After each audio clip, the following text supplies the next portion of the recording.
Hey everybody, welcome to the Squad Room. I'm your host Tiffany Gray, and we're just going to go ahead and jump right into our segment called Meet Our Officers, Faces of the Force. So I'm joined today by Sergeant Ricky Jackson. Welcome. Thank you for having me, Tiffany. So let's just go ahead and jump right into it. So tell me a little bit about yourself and why law enforcement?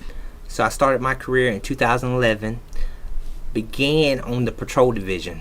I worked shift 3, which is every Wednesday, Thursday, and Friday, every other Saturday.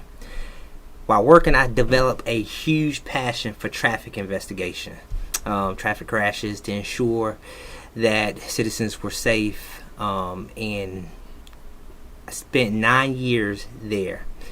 And that's where I developed my communication skills.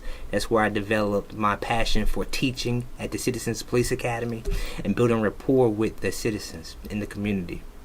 And so the position came available for the community resource officer / public information officer at the time, and I jumped on it. I chose law enforcement because it's something I've always wanted to do. I mean, I could tell you a story about it where I think the first time that I realized I wanted to be the police was going through a checkpoint. Crazy, right? I know it. But those guys were sharp. I mean, they were professional, and the only thing they were missing was a cape. And that's what I decided to be a part of right there. And right up the road, we went to the convenience store. And there was an officer that was in there at that time. He was getting something to drink. I don't know what it was. And I know he was like 6'2". I never made that height. But those guys were sharp, I'm telling you, professional, and they commanded some respect about them. So I liked the way they carried themselves, and I knew that was a role that I would admire to be one day. I love that. So, why the Rocky Mount Police Department? To be honest with you, I got to give a shout out to retired sergeant at the time, Thomas Bayshore. So I went through the academy at Nash, and at that time, a lot of the Rocky Mount police officers taught that academy. But one particular instructor, which is Thomas Bayshore, who went on to be the chief of Nashville, really inspired me. His teaching techniques and the way that he talked about the Rocky Mount Police Department's core values, which is professionalism, integrity, respect, and fairness. I knew that agency was the one for me. So I definitely got to give a shout out to Thomas Bayshore and the other instructors that we had as well, but definitely him.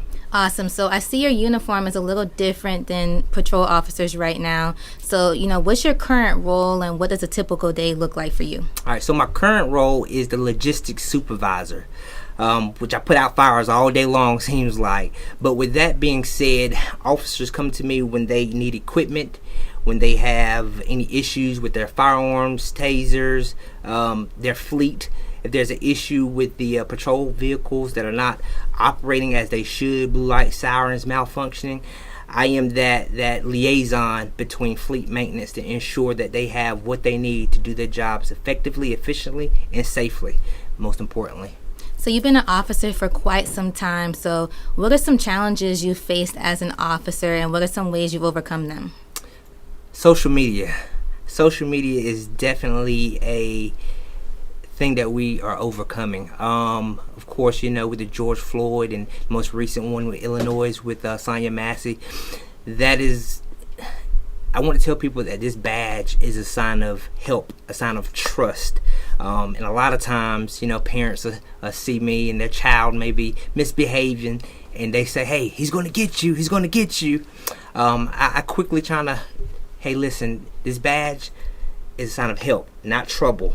To make sure that child, if they're lost or missing, hey, run to me instead of away from me. So that's one of the challenges that we're still overcoming.